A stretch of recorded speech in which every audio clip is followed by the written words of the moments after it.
mobikisi nanga nami pesi na yo kolo nanga Yesu isalisi nanga ebuti mboka na yo ekokana seyo Yesu mobikisi nanga soki nakotala batei ya lelo soki nakomona makambo baza koteya nasosoli ete mobembo ekomi pene na ngai lola soki nakotala. Shalom bien-aimés dans le Seigneur, nous allons commencer bientôt. La chanson soliété, au bembo et comme pene, mangai lola, yami pesi na yo, lola nanga. Shalom bien-aimé Sarah, depuis l'île de la Réunion, que Dieu vous bénisse. Musonanga yoso ekala seyo isi nanga. Shalom bien-aimé Guylaine. Oh kolo nanga Yesu eutie pai na yo misonanga yoso ekotala seyo Yesu mobikisi nanga.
Nous vous souhaitons un bon week-end, bien-aimé Alain,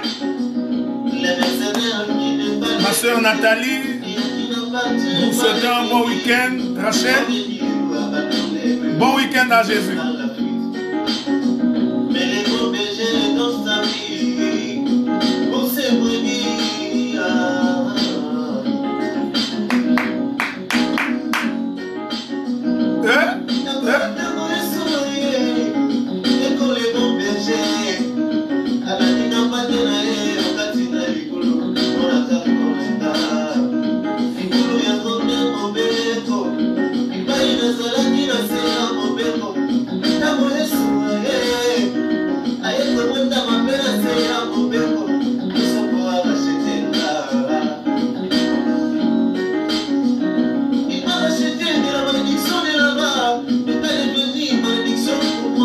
Le Seigneur est devenu malédiction pour moi, afin que je sois sauvé. Zambé, Zambé nangae, Zambé nanguyae, Zamba nanga, kolo, musikoli nangae, Zambé nangae, Zambé nanguyae. Shalom, shalom, pasteur Azaf. Basakanya. Shalom, apôtre Franck Omambi. Bien-aimés Jean Didier, toujours ensemble. Déjà de retour, mon bien-aimé Shadrach.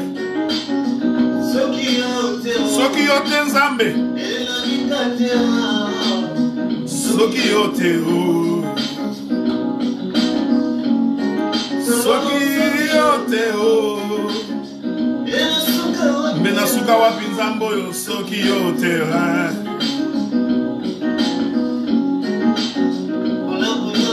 Bola moya boye. Bola moya boye. La pesa yoni.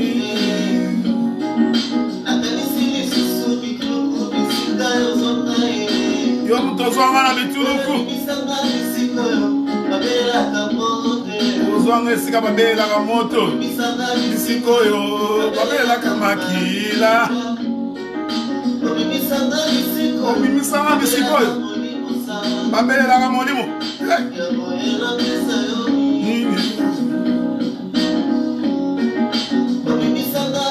Obimisanga bisika.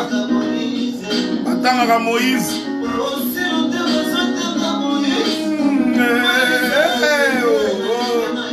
Donc souhaitez bien un bon week-end à Jésus. So c'est péni pour être au CP la soirée. Il n'y a qu'ici qu'on a la joie dans le Seigneur. Matondo. Matondo. Matondo. Matondo.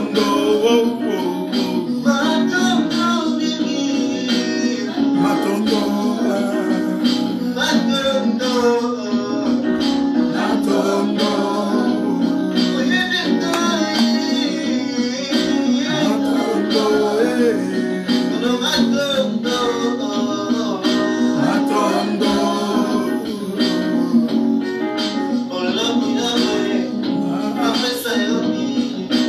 Tu es merveilleux.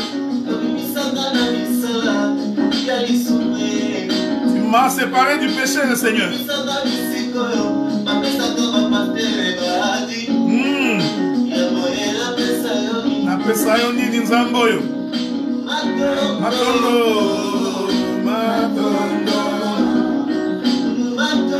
La chanson est à Lingala, mon bien-aimé, mais nous allons prêcher en français, bien-aimé Didier.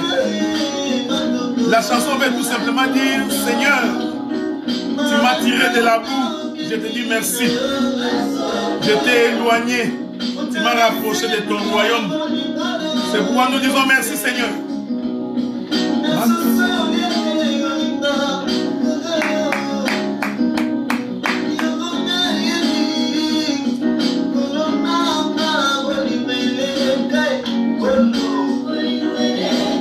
L'Éternel est mon amour.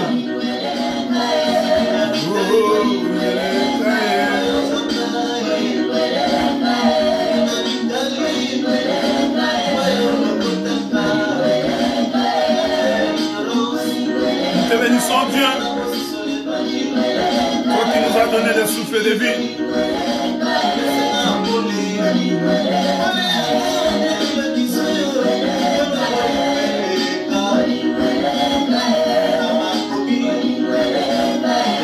Partagez la vidéo, nous allons commencer bientôt.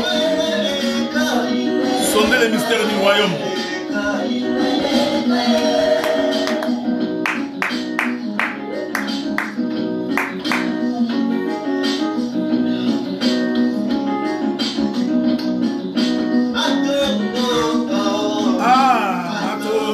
Nous te disons merci, Seigneur.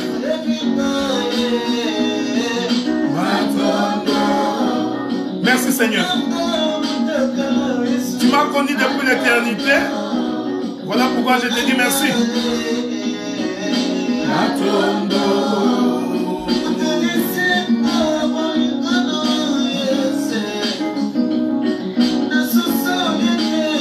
Ah, mon bien-aimé Sam, depuis le Gabon, nous te saluons. Nous disons merci à tous les bien-aimés qui nous suivent de partout dans le monde.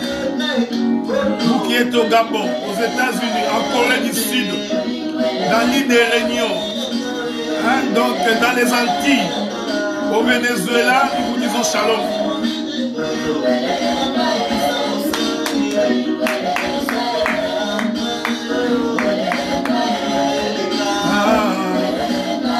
Ton amour.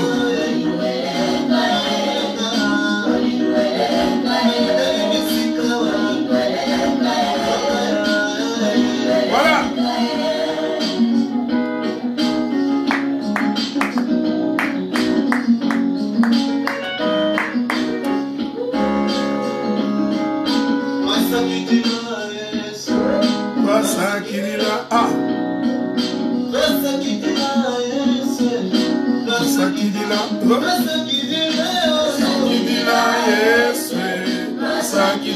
Nous te disons merci Seigneur. Merci à cause du souffle de vie. Nous te disons merci parce que tu as fait de nous des vases d'honneur dans ta maison. Nous te disons merci parce que c'est toi qui as protégé nos familles. Nous te disons merci. Tu as gardé encore en nous le souffle de vie. Tu nous as donné à manger et à boire. Pour nous vêtir, nous te disons merci. Merci Seigneur. Nous te sommes infiniment reconnaissants.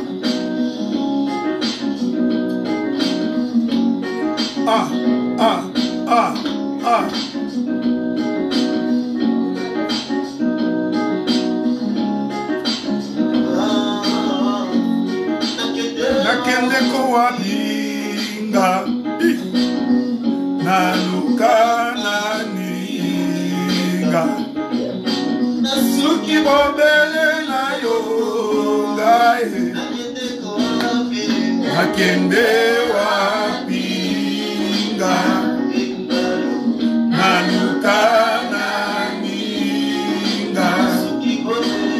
suki bobele na yonga nakende wapinga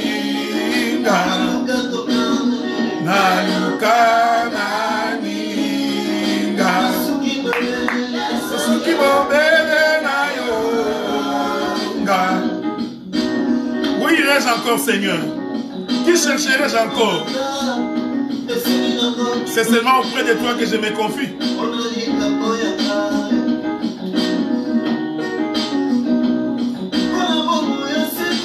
Pour ma vie, il ne fallait pas que Kimbamou puisse mourir.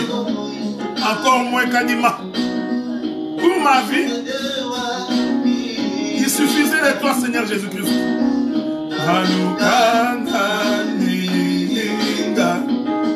Nasuki bobele na yonga Namute wapinga Naluka naninga Suki bobele na yonga Nakende wapinga Naluka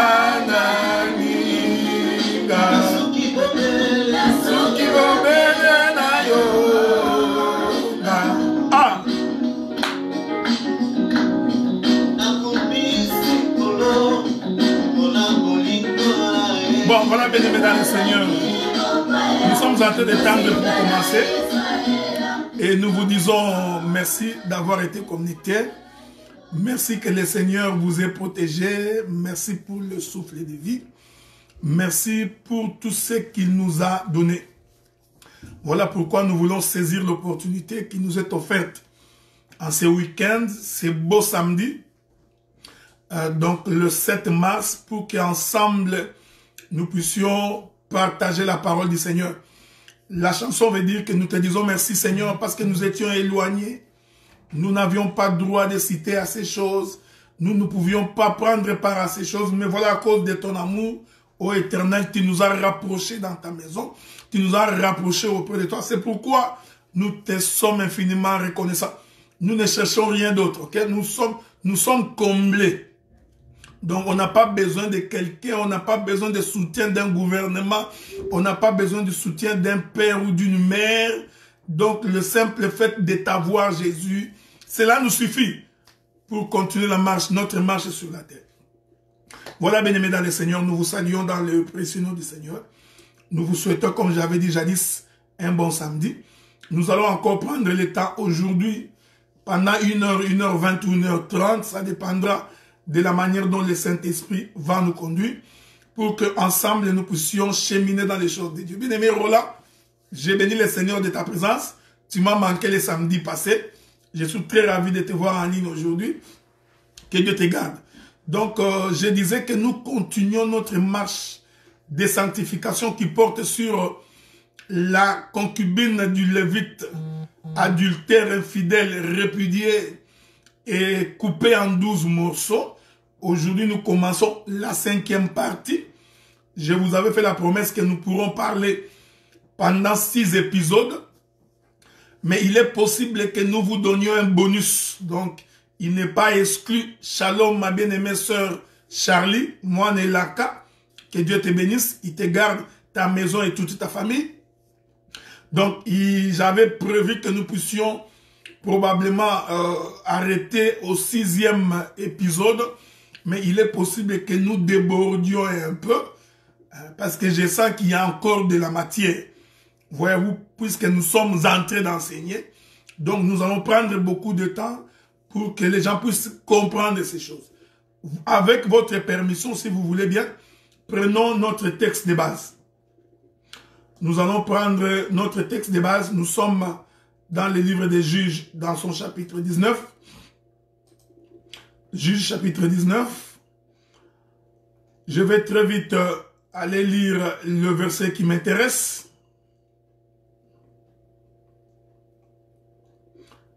Laissez-moi vous lire cette écriture-là. Très vite, nous allons continuer. Je prends le verset 25, 26 et 27. Il est écrit, Juges chapitre 19, 25, 26 et 27.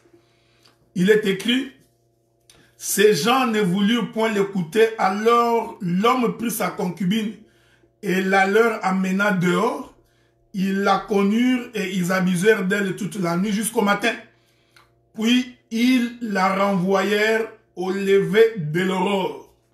Vers le matin, cette femme alla tomber à l'entrée de la maison de l'homme chez qui était son mari. Et elle resta là jusqu'au jour. Et le matin, son mari se leva, ouvrit la porte de la maison et sortit pour continuer son chemin. Voici la femme, sa concubine, était étendue à l'entrée de la maison, les mains sur le seuil. Voilà, bien-aimés dans le Seigneur. Donc, c'est notre texte de base. Et nous allons devoir exploiter, comme d'habitude, pour expliquer le mouvement de la concubine du Lévite. Je vous avais fait remarquer que il y a des moments où on l'appelle concubine, il y a des moments où on l'appelle femme. Donc, le Lévite est à la fois le concubin de cette femme et en même temps, le Lévite est aussi l'époux ou le mari de cette femme. J'ai expliqué tout au long de ma marche de sanctification que cette femme représentait dans une certaine mesure l'Église. C'est pourquoi elle est appelée concubine. Parce que la concubine, c'est la femme illégitime. C'est la femme qu'on n'a pas épousée officiellement. Est-ce que vous comprenez? Maintenant, il y a des moments où cette femme s'est fait appeler épouse. Donc, nous disons, quand elle est appelée épouse, cette femme-là prend donc l'image où elle prend la position d'Israël. Pourquoi? Parce que Israël, c'est la femme légitime de Dieu. Nous avions suffisamment donné des versets bibliques là-dessus. Et nous nous sommes attelés longuement pour expliquer ces choses. Et le dimanche passé, j'ai expliqué le mouvement du Lévite qui fait sortir sa femme dehors afin que cette femme soit violée, afin qu'elle soit abusée, j'ai expliqué la femme selon les Écritures. J'ai donc expliqué que la femme, c'est le corps de l'homme. Est-ce que vous me suivez? C'est à ce titre que j'ai touché les Écritures des Éphésiens. On va relire ces Écritures-là pour une bonne saisie, avec votre permission, bien entendu. Lisons cette Écriture-là, si vous voulez bien. C'est dans le livre des Éphésiens, avec votre permission. Prenons très vite, hein, très vite. C'est pour que nous puissions avancer très vite. Éphésiens ou Colossiens, je crois, si je ne me trompe pas. Je vous ai toujours dit que je ne suis pas un bloqueur de versets. Je n'ai pas l'habitude de bloquer les versets. Hein? Donc, je n'ai pas l'habitude de bloquer les versets. Éphésiens chapitre 4, le verset 23. Éphésiens chapitre 4, le verset 23, il est écrit « Car le mari est le chef de la femme, comme Christ est le chef de l'Église, qui est son corps, dont il est le sauveur. » Voyez-vous? Donc, le corps de Jésus est une femme. Ce n'est pas moi qui dis, c'est Paul qui explique ces choses. Paul nous fait comprendre que la femme, c'est le corps de l'homme. Voyez-vous? Donc, l'Église, c'est un corps de l'homme. Et ce corps de l'homme est identifié à la femme. Est-ce que vous me suivez attentivement? C'est pourquoi je vous avais dit que lorsque le Lévite est en train de livrer cette femme pour qu'elle soit abusée, prophétiquement, c'était son corps qu'il était en train de livrer. Comprenez? Le mouvement prophétique de ces gestes, de ce Lévite qui est resté dans la maison et qui a fait sortir sa concubine, sa femme. Ici, je vais expliquer les deux mouvements. Cela suppose, cela nous fait comprendre que en donnant sa femme, en donnant sa concubine, le Lévite avait livré son propre corps pour qu'on puisse en abuser. Est-ce que vous me suivez? Or, cela explique quoi? Cela explique en d'autres termes que le Lévite, qui est l'image de Jésus, qui est l'image de Christ, doit livrer son propre corps. Il doit donc donner son corps afin que son corps soit livré à la croix. Je vais y aller doucement pour que vous puissiez bien me saisir.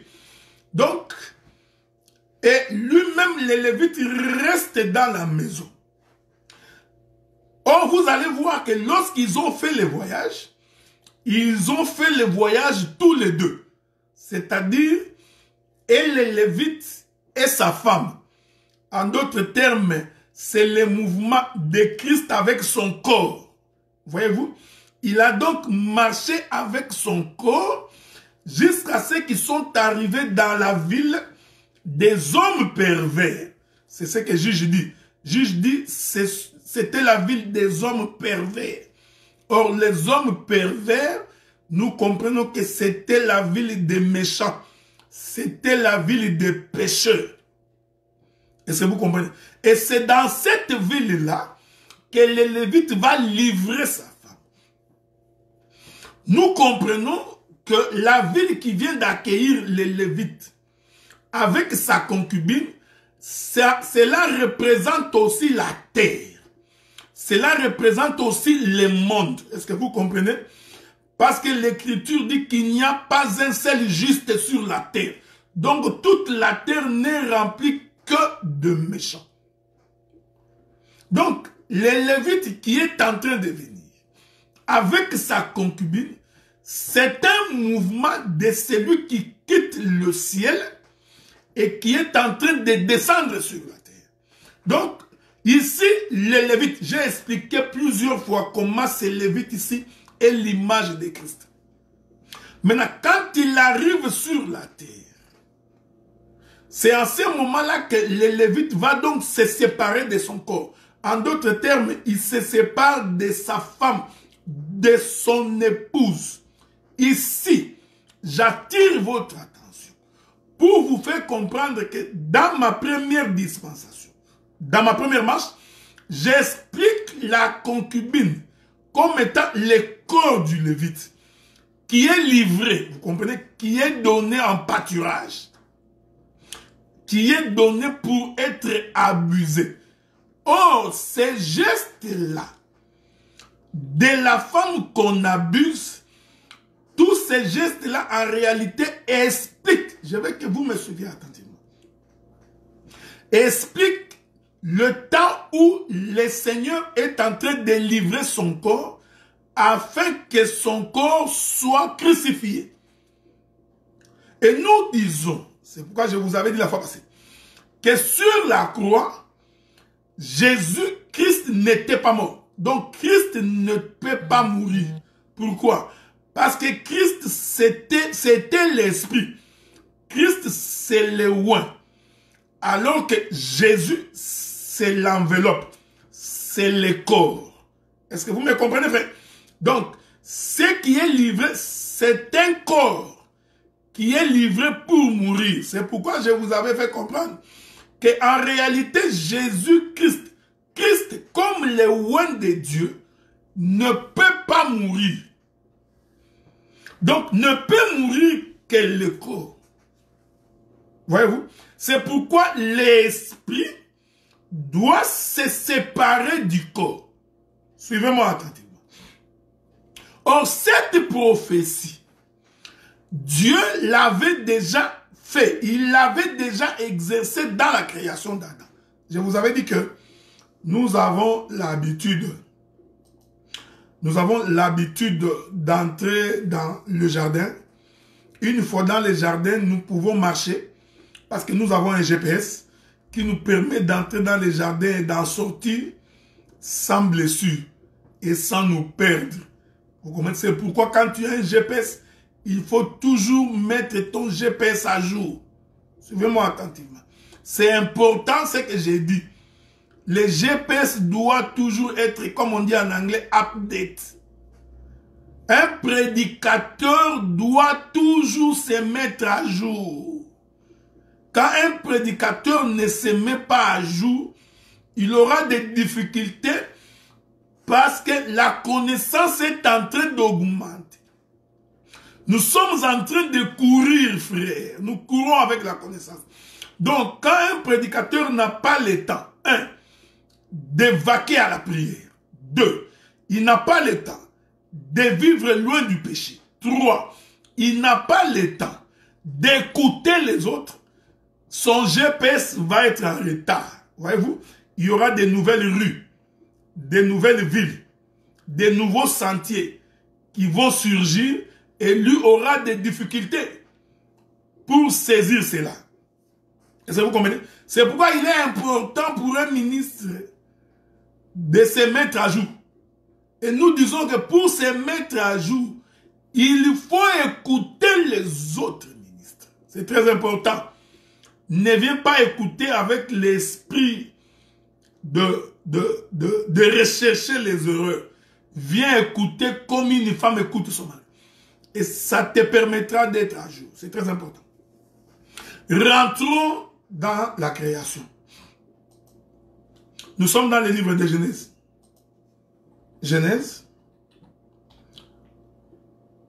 Genèse, nous allons lire le chapitre 2, je crois. Souffrez que je vous trouve l'écriture. Donc, il est écrit ceci, Genèse, chapitre 2, le verset 18. Nous lisons. L'Éternel Dieu dit, il n'est pas bon que l'homme soit seul. Je lui ferai une aide semblable. Est-ce que vous me suivez? L'Éternel Dieu dit, il n'est pas bon que l'homme soit seul. Je lui ferai une aide semblable. Regardez cette écriture, faites attention parce que je vous avais toujours dit que moi je suis de cette race de prédicateurs. Quand je suis en train de venir, tu ne me verras pas. Parce que nous croyons que prêcher ou enseigner, ce n'est pas faire une concordance de versets bibliques. Parce que tu as trouvé les pains ici. Tu mets les pains partout. Tu mets les pains ensemble. Tu penses que tu es en train de prêcher. Non. Je ne fais pas de la concordance biblique. Voyez-vous, frère? C'est pourquoi, des fois, nous pouvons soulever une écriture que tu ne verras pas la relation avec ce que nous disons. Mais comme le ministère consiste à faire sortir dans l'écriture les choses cachées, voilà pourquoi ce que je vais faire. Donc, Genèse chapitre 2, verset 18. L'Éternel Dieu dit, il n'est pas bon que l'homme soit seul. Je lui ferai une aide semblable. Faites attention. Pour comprendre cette écriture, il faut premièrement que nous rentrions dans la création d'Adam. La Bible dit que pour créer, suivez-moi attentivement parce que je vais vraiment virguler, hein, comme dit mon bien-aimé Guy Roger Bassapolo. Donc, pour créer Adam, Dieu rassemble la poussière de la terre. Une fois que Dieu a rassemblé la poussière de la terre, c'est un corps. Donc, Adam, c'est d'abord un corps. C'est la poussière rassemblée. Et nous disons que cette poussière rassemblée étant un corps, cette poussière est une femme. Est-ce que vous comprenez? Je marcherai pour vous faire comprendre que celui qui est mort sur la croix, c'était une femme. Ce n'est pas un homme. Parce que l'homme ne peut pas mourir. Est-ce que vous comprenez ce que je dis? Mais pour comprendre cela, il faut d'abord que tu me saisisses ici. Parce que si tu ne me saisis pas ici, tu tomberas. Et si ta maison n'a pas la balustrade, tu vas tomber et tu vas te briser la nuque. Donc, Adam, c'était d'abord une forme, juste une masse de terre qui n'avait pas de vie. Maintenant, pour que Adam devienne un être vivant, il a fallu que Dieu souffle dans Adam. Donc, en soufflant dans Adam, Adam devint un être vivant. En réalité, ce qui fait Adam, ce n'est pas cette masse de terre, mais c'est plutôt le souffle qui est à l'intérieur c'est le souffle qui est à l'intérieur d'Adam. Mais je vous ai dit, frère, que Adam, c'est un corps. En d'autres termes, Adam, c'est une femme. Est-ce que vous comprenez? Donc, Adam, c'est une femme. J'ai la question d'un frère. J'aime bien la question des frères. Un frère a posé une question. Bien, Jean Didier dit, la foule lui répondit, nous avons appris par la loi que le Christ demeurera éternellement. Comment donc dis-tu, il faut que le Fils de l'homme soit élevé? Qui est ce Fils de l'homme? C'est là où on en vient, bien aimé Jean Didier. Le Fils de l'homme qui doit être élevé est une femme. Je vais venir là-bas. C'est pourquoi je dis, il faut me suivre attentivement. Parce que les Juifs ont bien dit, nous savons d'après la loi que le Christ, donc l'Esprit, demeure éternellement. Mais Jésus leur dit, le Fils de l'homme doit être élevé. Ici, il faut faire attention parce que l'homme ici, nous ne le définissons pas par le sexe, par le genre masculin. Non. Je vais arriver là-bas pour que vous me saisissiez. C'est pourquoi j'ai toujours dit que pour que tu sois un bon prédicateur, il faut d'abord que tu sois capable de comprendre ce qui s'est passé dans les jardins. Je rentre. Donc, Adam, c'est un corps. Et quand Dieu souffle dans Adam, c'est alors qu'on dit d'Adam qu'il devient une âme vivante. Un être vivant. Mais en réalité, ce qui faisait vivre Adam, c'était l'esprit de l'Éternel qui était dans Adam. Est-ce que vous me suivez? En d'autres termes, si nous voyons la main bouger, nous comprenons que la main ne peut pas bouger. En réalité, c'est le souffle qui est dans le corps qui fait bouger la main. Est-ce que vous me suivez? Parce qu'avant que Dieu ne souffle, Adam n'a pas connu le mouvement. Adam ne pouvait pas se mouvoir. Adam ne faisait aucun geste, aucun mouvement. Vous comprenez? Donc, si nous voyons Adam bouger les pieds, nous voyons Adam bouger sa bouche, nous voyons Adam bouger ses membres, nous comprenons qu'en réalité, c'est le souffle qui est entré dans le corps, qui fait vivre le corps. Et Éphésiens chapitre 5, le verset 23, nous fait comprendre que le corps, c'est une femme. Voyez-vous, c'est ici que nous comprenons que la femme ne peut vivre que par ce qui est en lui ou ce qui est en elle. Est-ce que vous comprenez? Ici, je suis encore en train d'expliquer les choses naturelles. Parce que je soulèverai les manteaux du crocodile bientôt pour aller toucher la pensée prophétique de l'Écriture. Donc, Paul nous fait comprendre que la femme, c'est un corps.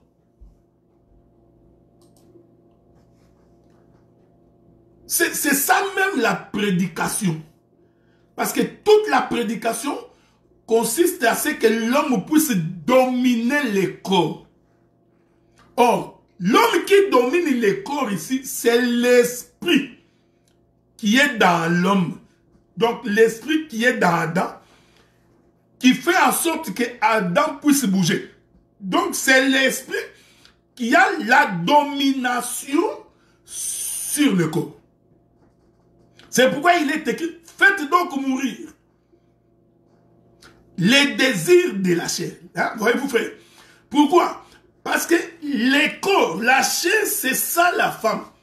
Or, la chair est faible. Hein? Il y a une écriture, on va lire ça. Il y a beaucoup de gens qui lisent ces choses sans comprendre la profondeur. Je vous prie de m'excuser parce que je parle à des hommes spirituels.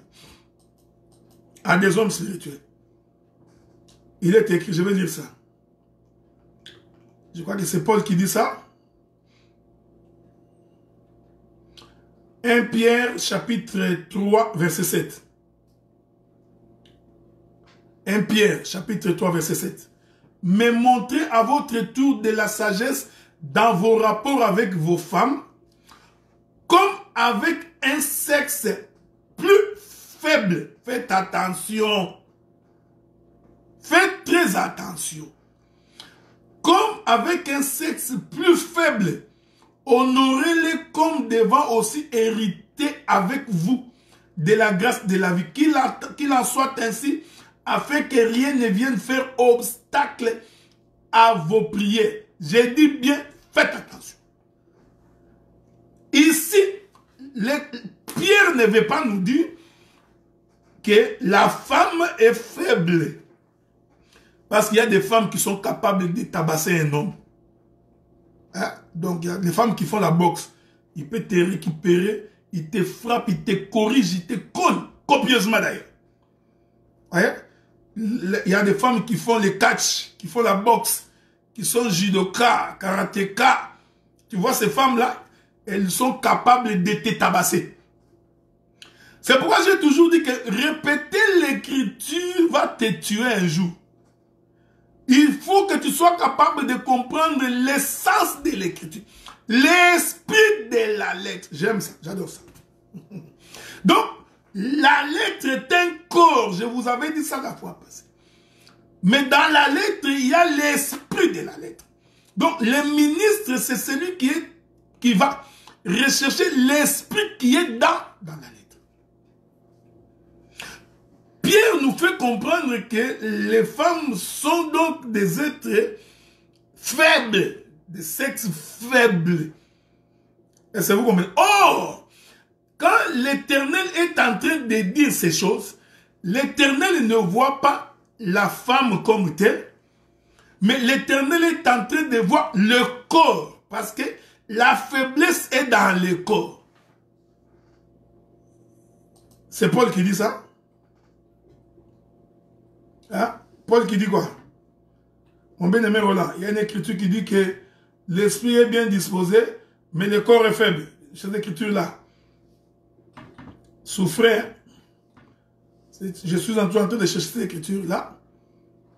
Hein?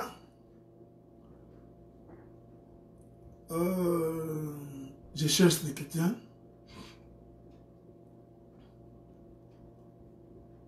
C'est Paul qui en parle.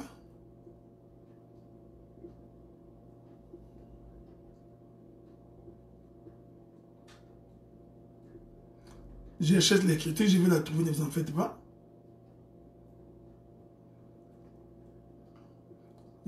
Matthieu, Roland. Matthieu chapitre 26, verset 41. Allons lire un peu ça. Matthieu 26, 41. Matthieu 26, 41. Lisons ça, si on peut voir ça, si c'est ce que je cherche. Voilà. Que Dieu te bénisse, mon bien-aimé Roland. Tu es merveilleux. La Bible dit, il vint vers les disciples qu'il trouva endormis, il dit à Pierre, vous n'avez pas donc pu veiller 1 heure avec moi? Veillez et priez afin que vous ne tombiez pas dans la tentation. Car l'esprit est bien disposé. J'aime ça. Mais la chair est faible. Ah, donc, celui qui tombe dans la tentation, c'est la chair.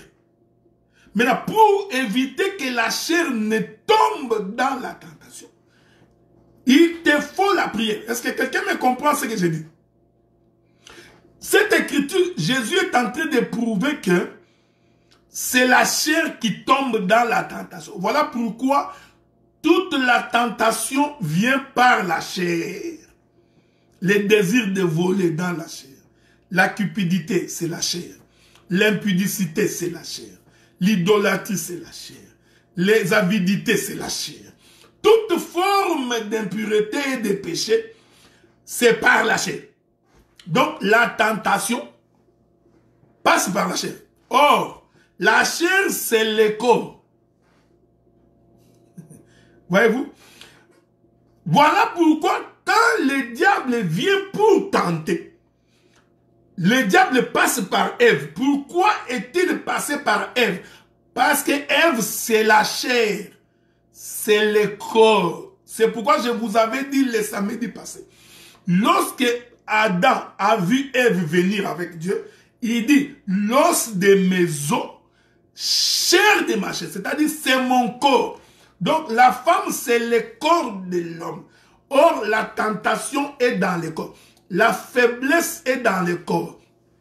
Donc, quand l'écriture de Pierre nous parle de femmes à sexe faible, ici, comprendre que la pensée cachée de l'écriture, c'est de nous faire comprendre que la faiblesse est dans le corps. Est-ce que vous comprenez? Mon bien-aimé Roland, que Dieu te bénisse. Romains chapitre 8, verset 13. Romains 8, verset 13. Lisons encore ça. Si vous vivez selon la chair, vous mourrez. Mais si par l'esprit vous faites mourir les actions du corps, vous vivrez. Donc vous comprenez que la création d'Adam en lui-même, porte ces deux éléments.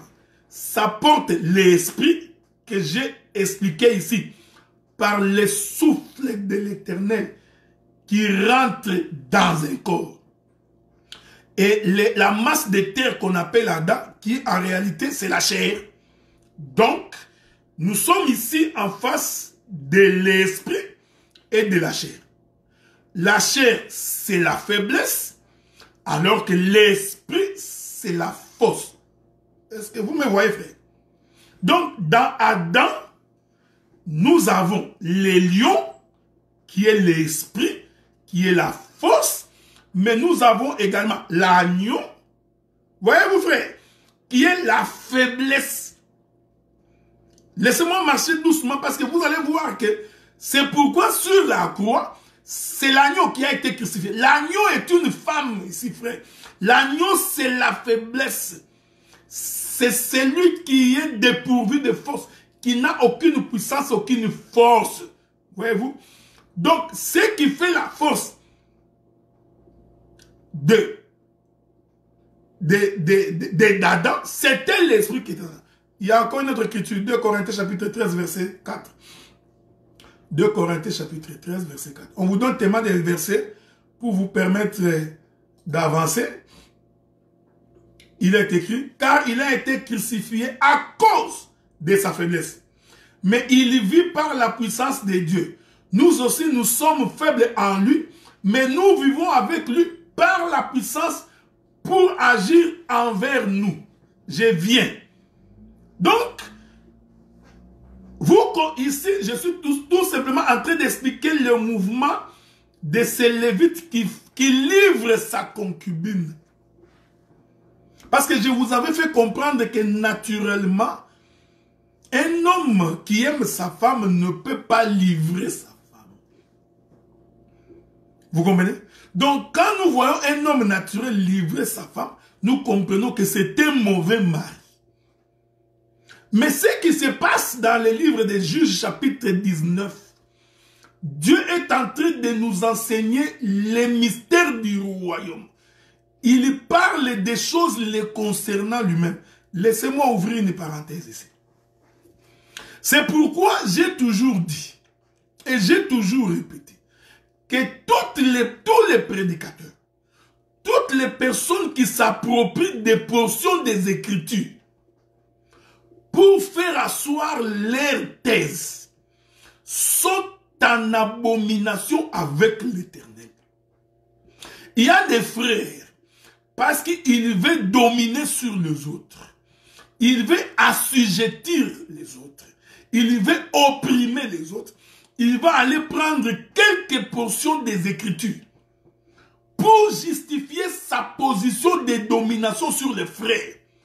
Nous disons et nous répétons que les gens qui font usage des Écritures de cette manière-là sont en abomination avec l'Éternel. Voici un argument que je vais balayer d'ailleurs des revers de la main. Un argument aussi faible que les gens utilisent. Oh non, tu vois, dans la Bible, on peut aussi prendre par l'exemple. Tu vois, la Bible dit que Josué, serviteur de Moïse. Alors tu prends cette écriture. Maintenant, pour que tu aies la domination sur les frères, qu'ils ne te posent pas des questions. Est-ce que vous comprenez ça? Pour que tu prennes la domination sur tes frères, pour que tu domines sur eux, qu'ils ne te posent pas de questions, qu'ils ne te reprochent pas sur ta méconduite, tu vas aller prendre une écriture dans la Bible, où il est écrit que Josué était serviteur de Moïse. Alors tu viens faire asseoir une thèse très mauvaise. Comme quoi, comme toi tu es le premier prédicateur, et que le frère est arrivé après, donc, toi tu es Moïse, lui il est Josué. Donc c'est ton serviteur. Et pour justifier ta folie, tu évoques une écriture. Et tu viens nous dire par la suite que dans la Bible, on peut aussi prendre des choses qui vont nous servir d'exemple. Je t'informe que tout exemple dans la Bible n'est pas un bon exemple. Il y a des exemples que des fois que les gens prennent et ils en tordent l'essence des Écritures. C'est pourquoi je vous avais fait remarquer que Pierre dit que la prophétie des Écritures ne peut pas faire l'objet d'une interprétation particulière. Donc, quand la Bible appelle Josué serviteur de Moïse, comprend que Dieu parle d'abord de lui-même. Ici, nous comprenons que Moïse, c'est Jésus dans la chair. C'est Christ quand il est venu visiter le monde. Il leur dit, l'Esprit que le Père enverra à mon nom ne vous dira pas autre chose si ce n'est que ce qu'il prendra chez moi. Voyez-vous? Donc le Saint-Esprit est donc le serviteur de Jésus. Il ne peut pas vous dire autre chose. Il ne prendra que ce qui est en moi et il vous les répétera. Il vous les donnera. C'est ça l'essence de l'écriture. Josué, serviteur de Moïse. Mais toi, tu n'es pas Moïse. Et les autres frères ne sont pas tes serviteurs. Nous avons tous été enrôlés pour servir le Seigneur. Voyez-vous? C'est pourquoi j'ai dit, il y a des écritures que les gens prennent et ils en tordent l'essence des écritures. C'est pourquoi je vous avais dit, frère, ça je vous le répète encore. S'il y aura dans cette génération des hommes qui vont s'opposer à toute vision, à toutes ces tendances Des gens qui veulent former une forme de pyramide. Pour qu'au sommet de la pyramide, que nous y trouvons quelqu'un. Je vous informe et je vous dis, dans cette logique-là, vous ne me trouverez pas. Et nous continuerons toujours à vous dire, le chemin sur lequel vous vous êtes engagés est un chemin dangereux et glissant. C'est pourquoi aujourd'hui, il y a ce qu'on appelle les débats de généalogie, des lignées. Nous sommes de telles lignées, tel est notre père. Nous sommes de telles lignées, tel est notre père. Nous sommes de telles lignées, tel est notre père. Est-ce que vous comprenez ça? Regardez, frère. Voyez-vous? Donc, je reviens maintenant pour dire, pour que vous puissiez bien nous faire saisir. Donc, quand nous voyons Adam en train de se mouvoir, nous comprenons que Adam, c'est... Attendez, il y a quelqu'un qui m'écrit.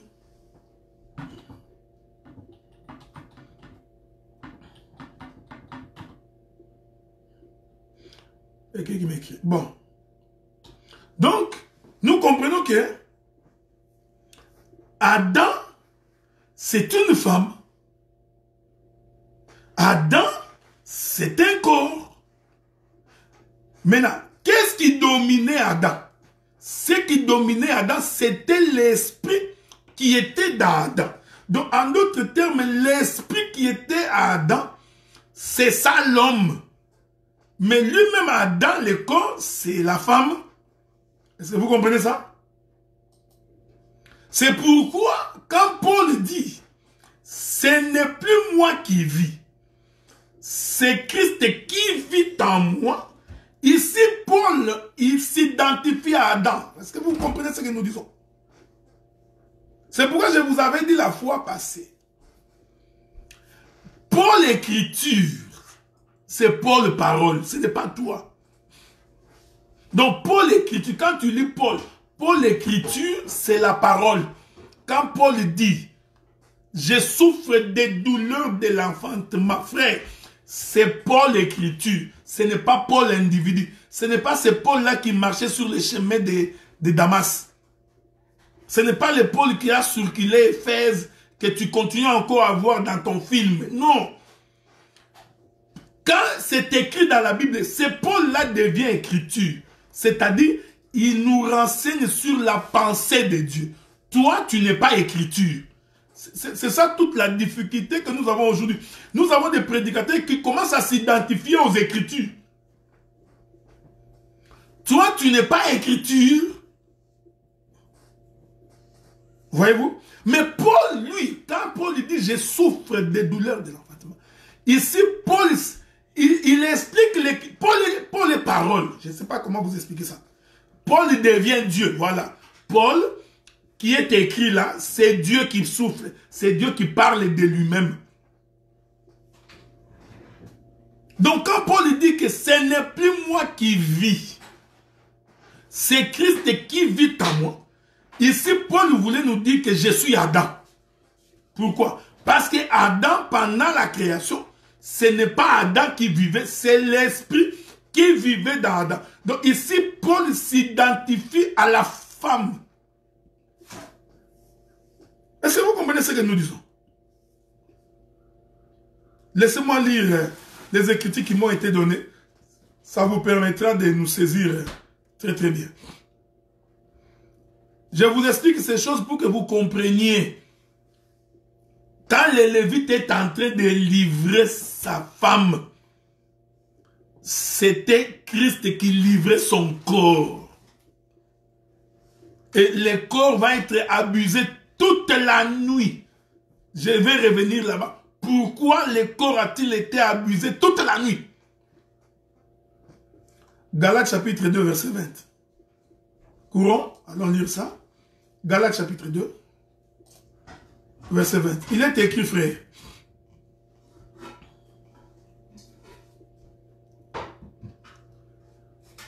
J'ai lu. Commençons par le verset 19. C'est par la loi que je suis mort à la loi, afin de vivre pour Dieu. N'oubliez pas que je vous ai donné un verset. Hein. Dieu regarde Adam, il dit, il n'est pas bon que l'homme soit seul. Cet Adam que Dieu est en train de regarder, c'est la loi. Maintenant, pour qu'il ne soit pas seul, je vais le tuer. Je vais venir tout doucement là-bas. Verset 20. J'ai été crucifié avec Christ. Et si je vis, ce n'est plus moi qui vis, c'est Christ qui vit en moi. Mais si je vis dans la chair maintenant, je vis dans la foi au Fils de Dieu, qui m'a aimé et qui s'est livré lui-même pour moi. Est-ce que vous comprenez? Donc, ici, sois pas étonné. Ce n'est pas Christ qui a été crucifié. Celui qui a été crucifié, c'est son corps. C'est ce que la Bible dit. Il a livré son corps pour que son corps soit crucifié. Il est avantageux pour vous que je puisse m'en aller. Le Fils de l'homme doit être crucifié. Vous comprenez? Chaque fois que Jésus parlait du Fils de l'homme, Jésus faisait allusion à la chair. Il faisait allusion au corps. C'est pourquoi je vous ai dit que la tentation dans les jardins a commencé par Ève. Pourquoi? Parce que Ève, c'est la chair d'Adam. L'os de ses os, chair de sa chair. C'est-à-dire, c'est une femme. C'est un corps. C'est par le corps que la tentation vient. Est-ce que vous comprenez? Donc, parce que l'esprit ne peut pas être tenté. L'esprit de Dieu qui est en nous ne peut pas être tenté. Donc, la tentation passe par le corps. Or, je vous ai dit que le corps, si nous voyons les mouvements, quand vous voyez le mouvement de ma main, en réalité, ce n'est pas ma main. C'est l'esprit qui est en moi qui fait vivre ma main. Aujourd'hui, si je meurs et que mon esprit quitte mon corps, la main ne peut pas bouger. Voyez-vous? Maintenant, Paul pouvait dire, je puis tout par celui qui me fortifie. Mais qui est celui qui le fortifie? C'est Christ en lui. Voilà pourquoi, dans la pensée prophétique la plus élevée, nous considérons que le ministère de la parole ne peut pas être donné à une femme. Parce que le ministère de la parole, c'est un esprit. C'est l'homme. Et c'est l'homme qui conduit le corps. Donc nous pouvons voir le corps faire les mouvements. Nous pouvons voir le corps faire les mouvements. Mais celui qui a l'œil de Dieu, il comprend qu'en réalité, ce n'est pas le corps, c'est l'esprit qui est dans le corps. Donc nous pouvons voir une femme faire des choses. Mais quand on a l'Esprit Saint, on comprend que ce n'est pas elle. C'est ce qui est à l'intérieur. Mais une fois que c'est séparé, je vais venir là. Parce que ce qui se passe dans Juge chapitre 19, c'est la chair qui se sépare de l'esprit. Allons lire ça. Rentrons dans Juge chapitre 19. Juge chapitre 19. Disons. Le verset 25. Disons ça. C'est là que nous étions, non? Verset 22. Pendant qu'ils étaient à se réjouir. Non, verset 23. Le maître de la maison se présenta à eux et leur dit, non mes frères, ne faites pas le mal, je vous prie, puisque cet homme est entré dans ma maison, ne commettez pas cette infamie. Verset 25. Ces gens ne voulurent point l'écouter. Alors, l'homme prit sa concubine. Vous voyez? Ici, l'homme est en train de se séparer de son corps. Parce que je vous ai fait comprendre que la femme, c'est le corps de l'homme. Cette concubine, c'est le corps du Lévite. Maintenant, quand le Lévite est en train de prendre cette femme, cette concubine, est en train de la mener dehors, en d'autres termes, il est en train de se séparer d'eux. Est-ce que vous me suivez? Ces gens ne voulaient pas l'écouter. Ainsi, l'homme prit sa concubine et la leur amena dehors. J'aime ça. Il amena sa concubine dehors. Donc, il se sépara, lui, avec sa concubine. En d'autres termes, il se sépara, lui, avec son corps. Mais pendant tout le temps qu'il marchait, l'homme était avec sa concubine. En d'autres termes, l'homme était toujours avec son corps. C'était le voyage de l'esprit avec son corps. C'est pourquoi j'avais fait remarquer à des frères que Abraham n'avait pas abandonné son père dans le pays. Il y a des gens qui prêchent très mal. Non, Abraham a abandonné son père. Il a abandonné sa mère. Vous avez très mal lu l'écriture. Abraham n'a jamais abandonné son père. Prenons le livre de Genèse. Genèse, je crois que c'est chapitre 11, si je ne me trompe pas. Genèse chapitre 11. Je vais lire à partir du verset 27. Genèse chapitre 11, verset 27. Voici la postérité de Téra. Téra engendra Abraham, Nachor et Haran. Haran engendra Lot. Haran mourut en présence de Téra, son père, au pays de sa naissance, à Ur en Chaldée. Est-ce que vous me suivez? Donc, Haran, qui est le père de Téra. Téra, c'est le père d'Abraham. La Bible dit qu'Haran mourut en présence de son père. En présence de Téra, son fils. Haran mourut en présence de Téra, son père. Au pays de sa naissance, à Ur en Chaldée.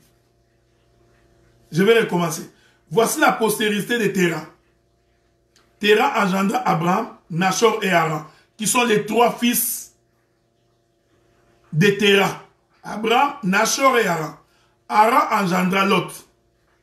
Donc, Haran, c'était le frère d'Abraham, qui est le père de Lot. Haran mourut, donc Haran, fils d'Abraham, de Téra, pardon. Haran mourut en présence de Téra, donc leur père. Il est mort où? Haran. Au pays de sa naissance, à Ur, en Chaldée. Abraham et Nachor prirent des femmes. Le nom de la femme d'Abraham était Sarai, et le nom de la femme de Nachor était Milka, fille d'Haran, père de Milka, père de Jiska. Sarai était stérile, elle n'avait pas d'enfant. Verset 31. Téra prit Abraham son fils. Voyez-vous le voyage? C'est ici que le voyage commence. Là, ils sont encore en Chaldée, à Ur. Donc, quand un prédicateur dit qu'Abraham était sorti de Chaldée et qu'il avait abandonné son père, il n'a pas bien lu l'écriture. Voilà pourquoi même son interprétation, elle est erronée. Téra prit Abraham son fils. Téra prit Abraham son fils. Et Lot, fils d'Haran, fils de son fils, et Sarah, sa belle-fille, femme d'Abraham, son fils, ils sortirent ensemble d'Ur, en Chaldée, pour aller au pays de Canaan. Ils vinrent jusqu'à Charan et ils y habitèrent. Donc, quand ils sont sortis de Chaldée, c'est le père Téra qui a pris Abraham. J'aime ça. J'aime la Bible, frère. Ce n'est pas le mouvement contraire. Il faut bien utiliser les ustensiles de la maison de l'Éternel. Quand tu es lévite et que tu es appelé au sacerdoce, il faut qu'on t'apprenne d'abord comment utiliser les ustensiles de la maison. Parce que si tu ne sais pas manipuler les ustensiles de la maison, tu auras des difficultés pour comprendre l'écriture. Quand ils sont sortis de Chaldée, c'est Téra, le père d'Abraham, qui a pris Abraham par la main. Donc Abraham n'est pas sorti de Chaldée en abandonnant son père. C'est faux. Cet enseignement est mal posé. C'est Téra le père. J'aime ça, j'adore ça. C'est Téra le père qui a pris Abraham par la main. Et nous disons, j'aime ça, l'écriture, Téra prit Abraham, son fils. Donc prendre, c'est tout un mouvement prophétique. Donc c'est le père qui prend le fils.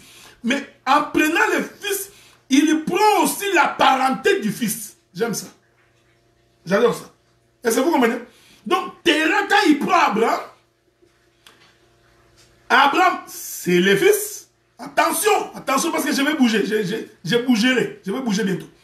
Mais il ne prend pas seulement Abraham. Il prend aussi la parenté. C'est-à-dire tous les corps d'Abraham.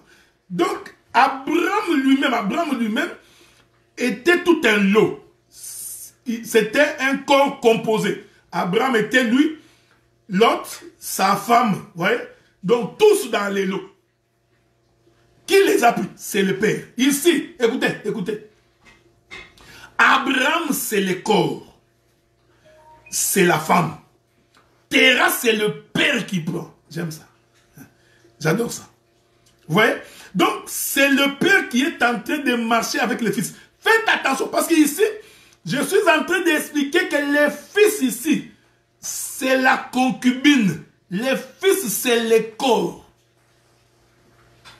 Est-ce que vous comprenez ça? Regardez, frère.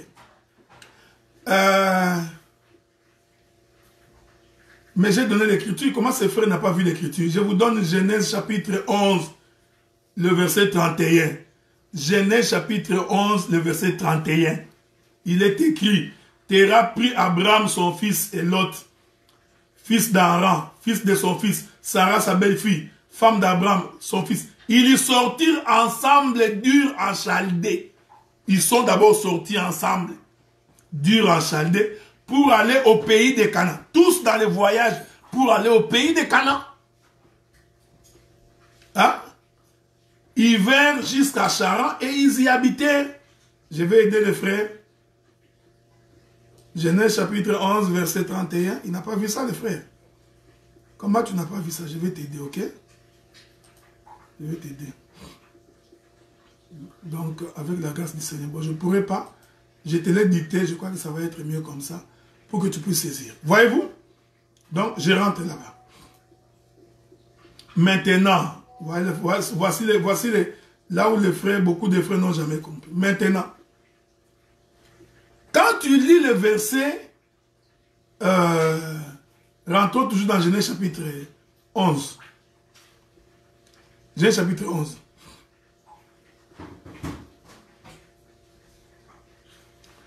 Chapitre 11. Allons voir. La Bible dit,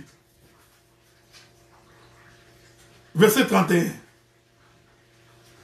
Verset 11, non, chapitre 11, verset 32. Le jour de Terah furent de 250 ans. Et Terah mourut à Charan.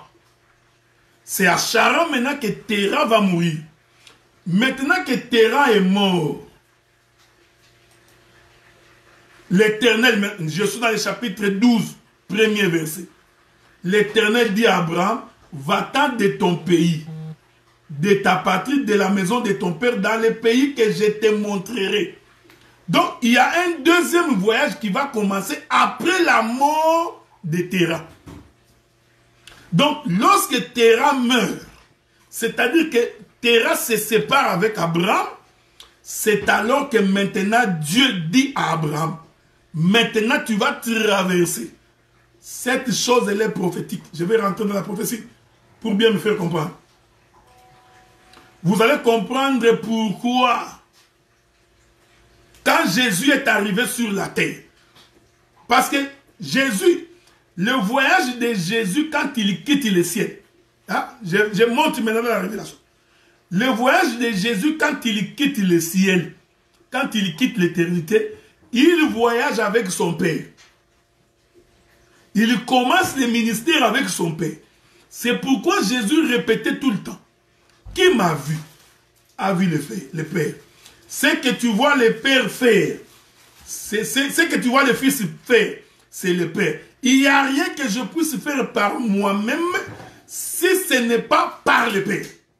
Donc, tout le temps que Jésus était en train de marcher sur la terre, il était accompagné de son Père. C'est ça le voyage d'Abraham avec Terah.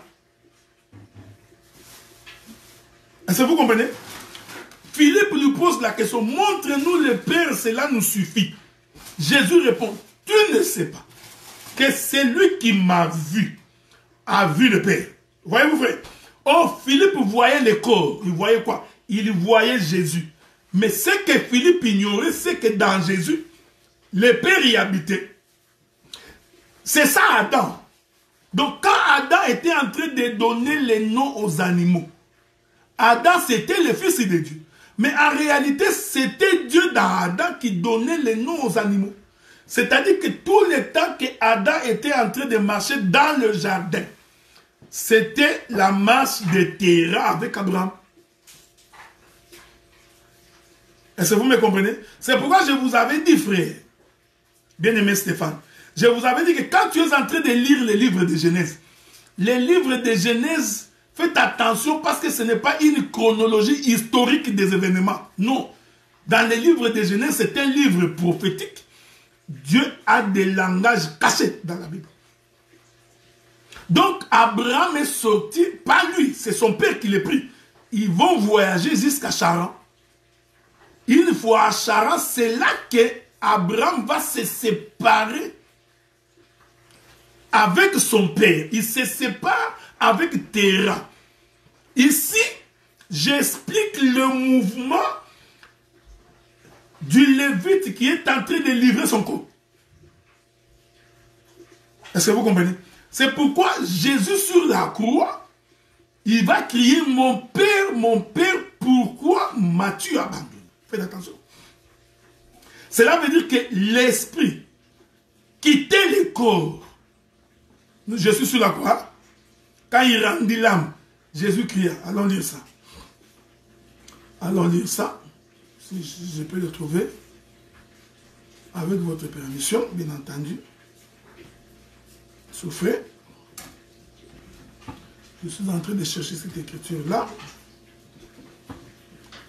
Bon, pourquoi je ne la trouve pas? Non, je ne la trouve pas. Il est où l'écriture? Bon, on va la trouver. Souffrez, on va courir très vite, ok? Courons.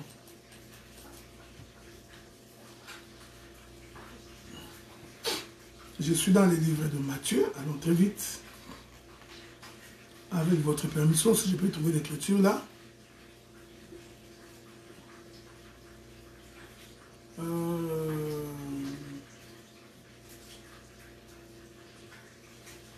Souffrez, hein? Je vais vous lire l'écriture.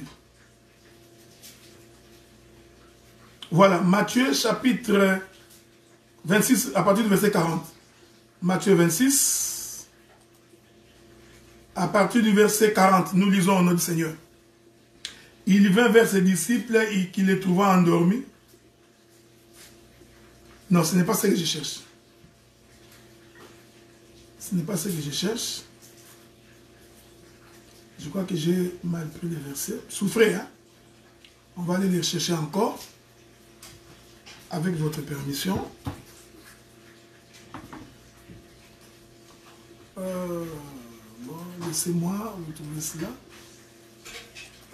La patience étant une vertu. Souffrez. Je crois qu'il est dans Matthieu chapitre 26. Je vais courir vite avec vous. Voilà. Matthieu 26. Non, il n'est pas dans Matthieu. Allons voir dans Marc.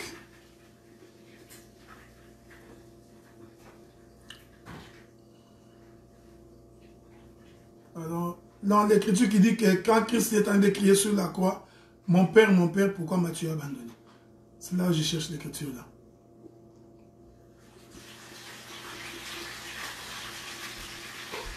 C'est Jean, hein? Matthieu 27, hein? Bah voilà. Matthieu 27, 46. Matthieu 27. Allons-y là-bas. Matthieu 27. Il est écrit, on va lire ça. Voilà.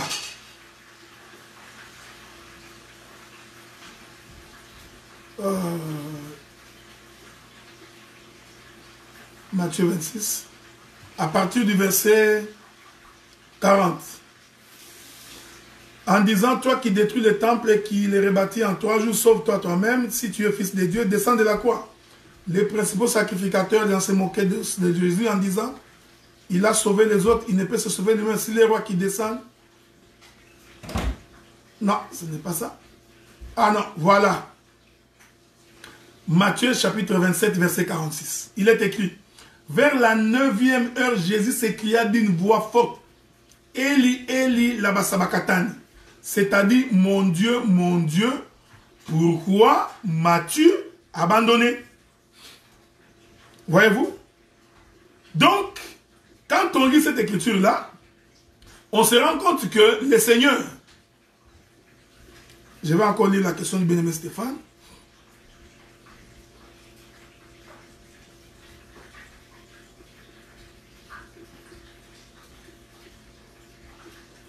Voilà, donc mes bien-aimés Stéphane, regarde toi-même, Genèse chapitre 12, le verset 4, cette écriture se comprend après la mort de Terah. C'est pourquoi je vous avais dit, quand vous lisez les écritures dans Genèse, il faut faire très attention, parce que prophétiquement, ça s'explique aussi. Mais rentrons d'abord là où j'étais en train de vous expliquer. On peut revenir là-bas plus tard. Donc, c'est le mouvement de Jésus qui descend avec son... C'est-à-dire que tout le temps que Jésus marchait, tout le temps qu'il était sur la terre, il était donc accompagné de son Père. Donc c'est sur la croix que nous allons voir le Père se séparer du Fils. Hein? Il dit, mon Dieu, pourquoi m'as-tu abandonné? Donc c'est la séparation de l'Esprit. Parce que quand il dit, mon Père, pourquoi m'as-tu, mon Dieu, pourquoi m'as-tu abandonné? La Bible dit que l'Esprit se retira de lui. Hein? Vous voyez ça? J'aime ça. Verset 50. Jésus poussa de nouveau un grand cri et rendit l'Esprit. Donc, nous comprenons que celui qui était en train d'abandonner le corps, c'était l'Esprit qui était dans le corps. C'est vrai? Donc, tout le voyage du corps, c'est-à-dire de Jésus. Jésus, c'est le corps. C'est l'Esprit qui est dans le corps, qui est le Père, qui est Dieu, qui va se retirer. Quand il se retire, est-ce que vous comprenez? Le corps maintenant va mourir. C'est ça, ce qui était Adam. C'est-à-dire que l'Esprit de l'Éternel se retire dans le corps qui est Adam, et Adam meurt. En d'autres termes, quand le Lévite est en train de livrer sa concubine, quand le Lévite est en train de livrer sa femme, cela suppose que l'esprit, c'est-à-dire l'homme, Lévite qui est l'esprit, s'est donc retiré de son corps. Il va donc maintenant faire quoi? Livrer son corps pour que le corps soit abusé. Or, le corps être abusé ici, c'est-à-dire que le corps maintenant est en train de souffrir du péché. Le corps est en train de porter... Est-ce que vous comprenez ce que nous disons? Remarquez cette chose. Je reviens. Le bien-aimé Jordi a donné un verset, on va le lire peut-être après, pour ne pas perdre les... pour ne pas nous écarter de notre marche. Donc, et la Bible dit que c'est pendant toute la nuit qu'on va abuser de cette femme. Or, je vous ai fait comprendre que la femme, c'est le corps de l'homme qui est donné aux nations. Ici, vous comprenez maintenant, frère. Donc, nous comprenons que c'est livré en pâturage. C'est livré pour porter le péché. Cette chose cache aussi la pensée de la crucifixion. C'est pourquoi vous allez remarquer quand Jésus dit que je livre mon corps pour vous, vous allez remarquer deux choses. Quand Jésus monte sur la croix, parce que c'est son corps qui est livré, la Bible dit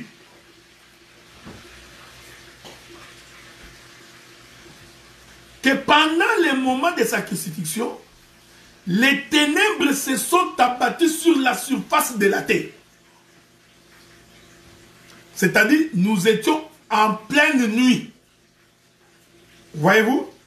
L'Écriture dit, de la 6e heure à la 9e heure, il y eut des ténèbres sur toute la surface de la terre. Pourquoi? C'était pour confirmer le corps qui est livré. Parce que sur la croix, c'est le corps. C'est la femme. Un Christ comme femme, comme le corps d'une femme, qui est livré au péché. Et quand ce corps est livré, selon Juge chapitre 19, à partir du verset 25, c'est pendant la nuit qu'on en abuse. Voilà pourquoi, sur la croix, quand le Seigneur est en train de mourir, la Bible dit que les ténèbres se sont abattues sur la surface de toute la terre. C'était pour attester, que l'esprit s'est retiré. Oh, quand l'esprit se retire, c'est l'esprit qui est la vie. C'est l'esprit qui est la lumière. Ainsi, la lumière étant retirée, il ne peut y avoir que des ténèbres à la surface de la terre.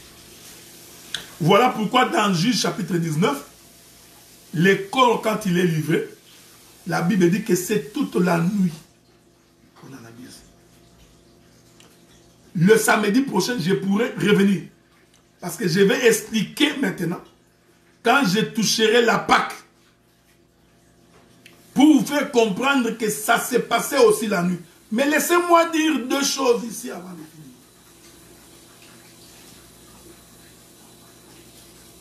Je vous avais dit que cette femme ici représente Israël. Elle représente aussi l'Église. Elle représente Israël. Elle représente aussi les nations. Ici, je voudrais parler comme un prophète. Comme un prophète, vous allez comprendre que si nous prenons cette femme comme Israël, vous allez comprendre que le temps où le Lévite est en train de délivrer la femme, c'est le temps où les nations de la terre vont se liguer pour combattre Israël. Et ça va être parmi les temps le plus ténébreux. Le temps le plus sombre. La Bible dit dans le livre de Matthieu. La Bible dit dans le livre de Matthieu. Bon, mon bien-aimé Stéphane, laissez-moi finir. Je vais revenir parce que je vois que tu as une soif de saisir une chose. Je vais revenir là-dessus. La Bible dit, Israël, Israël, j'ai voulu te rassembler comme la poule rassemble ses poussins sous ses ailes, mais tu n'as pas voulu. Maintenant, je t'ai tourné le dos. Ta maison sera appelée une maison déserte, jusqu'au jour où tu crieras, béni soit celui qui vient au nom du Seigneur. Oh, vous comprenez, selon, parce qu'on n'a pas beaucoup de temps, selon la prophétie des 70 semaines de Daniel, lorsque Israël fera alliance avec les rois de la terre, et qu'au milieu de la semaine, vous permettez, je suis en train de courir, parce que c'est beaucoup ne vont pas bien nous saisir, au milieu de la semaine, Israël va briser l'alliance, il va rompre l'alliance. La Bible dit que toutes les nations de la terre se ligueront pour combattre Israël. Vous comprenez? Toutes les nations de la terre. Donc, le mouvement de la femme qui est jetée en pâture, de cette femme qu'on a livrée pendant la nuit aux hommes pervers de la vie, représente aussi le temps où Dieu va abandonner Israël. Il va tourner le dos à Israël. Vous comprenez? Afin que les nations de la terre puissent combattre Israël. nous avons cette belle image. Lorsque Jésus est dans la barque avec les disciples. Est-ce que vous comprenez? Quand il est dans la barque avec les disciples, la Bible dit que pendant que Jésus dormait, les tempêtes se sont élevées. Vous comprenez? Or, le temps où Jésus dort, c'est le temps où il se retire. C'est le temps où les Lévites est resté dans la maison qu'il avait accueillie. Est-ce que vous comprenez ça? Dans la maison, il livre la femme en pâture. Cette femme qui est livrée en pâture, ici, j'explique selon la prophétie. C'est aussi un temps prophétique, le temps où Israël va être livré aux nations de la terre. Vous comprenez? Mais souvenez-vous que le matin, la femme doit être récupérée. C'est aussi le temps, je suis maintenant dans l'évangélisation, c'est aussi le temps où, chaque fois que toi tu es en difficulté, chaque fois que toi tu es en train de souffrir, comprends aussi que c'est le temps où les Lévites est resté dans la maison et qui te laissent dehors et que les démons, les maladies, les problèmes t'envahissent. Mais cela ne veut pas dire que Dieu t'a abandonné. Souffrez maintenant, pour ne pas prendre beaucoup de temps. Je vais aller lire la question du frère Messie Stéphane. Le Père, c'est l'Esprit, et le Fils, c'est la chair. Ou la femme. Mais bizarrement, dans Genèse 11, 32, c'est le Père Terra qui meurt. Explique-nous ces mouvements. Dieu soit loué. Je vous avais dit ceci, frère. Je ne sais pas si vous me suivez attentivement. Dans l'ombre, il n'y a pas la représentation exacte des choses. Ici, la mort de Terra, tu ne peux pas aller la définir comme étant une mort comme ça physique. C'est pourquoi je vous avais dit, je vous ai toujours dit, quand tu es en train de lire les écritures de l'ombre, il faut faire très attention. Parce que dans l'ombre, ce sont des mouvements. Il n'y a pas la représentation exacte des choses. Ici, la mort de Terra ne se comprend pas comme une mort. Ça se comprend comme étant la séparation.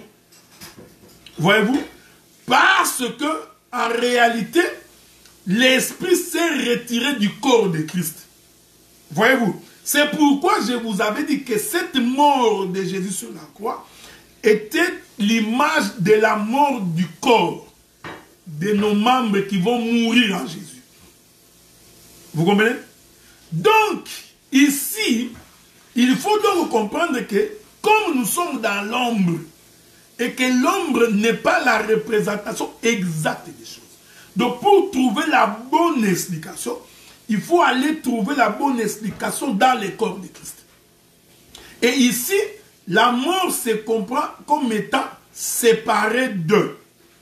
Le fait que je vais t'aider, je vais aller doucement pour que tu me saisisses là-dessus. Quand Dieu voulut créer Ève, la Bible dit que le salaire du péché, c'est la mort.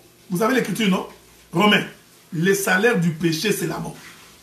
Mais quand Dieu voulut créer Ève, la Bible dit que Dieu va frapper Adam d'un profond sommeil.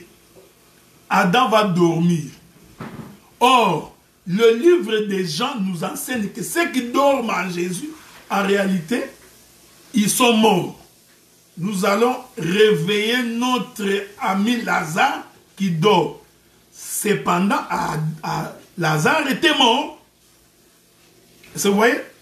Donc, le salaire du péché étant la mort, maintenant nous avons une difficulté parce que le jour où Dieu va tuer Adam, parce qu'il avait tué Adam, pour manifester Ève, Adam n'avait pas péché.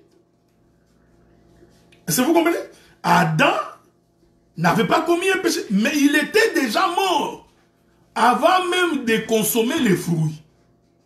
Or, vous comprenez que cette première mort d'Adam, c'était la séparation de l'esprit avec la chair. Ici, je suis en train de parler à des hommes spirituels. Voilà pourquoi quand Adam a vu Ève, Adam dit chair de ma chair, os de mes os. Est-ce que vous comprenez ça? C'est pourquoi j'ai dit, donc, il faut bien suivre les mouvements des Écritures. C'est très important. Parce que si tu ne saisis pas les mouvements, tu risquerais de chercher l'interprétation exacte dans l'ombre. Si l'interprétation exacte est dans l'ombre, à quoi donc sert le ministère? Le ministère, c'est justement pour que les gens puissent bien nous saisir. C'est pourquoi cette écriture précise que Terah est sorti avec Abraham. Il prit Abraham. C'était le mouvement de Dieu qui se déplace avec le Fils. Ici, le Fils représente l'humanité, représente une femme. Voyez-vous? Donc, c'est très important de pouvoir saisir ces choses-là. Bon, souffrez quand même que nous puissions lire l'écriture qui nous a été donnée par le bien-aimé Jean-Paul Ngalams. Et à ce moment-là, nous allons, si vous permettez, à moins que, voilà, à moins qu'il y ait une autre petite question que je n'ai pas bien suivie, je pourrai répondre plus tard. Prenons Romains chapitre 6, verset 23. On va finir par là. Romains chapitre 6, le verset 23. Je crois que c'est ce que j'avais dit tantôt là. Il est écrit, car le salaire du péché, c'est la mort. Mais les dons gratuits de Dieu, c'est la vie éternelle en Jésus-Christ, notre Seigneur. Le salaire du péché, c'est la mort. Mais la première mort d'Adam, Adam n'avait pas péché. Quand Dieu a tué Adam, pour faire sortir la côte, Adam n'avait pas encore péché physiquement. Donc nous comprenons que cette première mort, c'était la séparation. Dieu voulait séparer. Donc en fait, Dieu répète de plusieurs manières ce qu'il a fait. Donc Dieu a créé Adam. Il prend Adam comme corps. Le souffle de Dieu à l'intérieur, c'est ça l'homme. L'esprit, c'est ça l'homme qui conduit. C'est pourquoi Paul avait raison de dire que l'homme dominera. L'homme sera le chef de la femme. Voyez-vous, frère, faites attention parce que tu peux avoir une femme chef dans l'entreprise. C'est ton chef. Donc, quand Dieu parle du chef ici, Dieu est en train de voir autre chose. Voyez-vous, il dit que le mari est le chef de la femme. Virgule. Comme Christ est le chef de l'Église. Voilà pourquoi, même dans la doctrine, nous confessons que le ministère qui est l'esprit est donné à l'homme. Mais cela n'empêche pas la manifestation de l'esprit dans le corps. Nous voyons le corps manifester des mouvements, mais nous saisissons que c'est l'esprit qui est dans.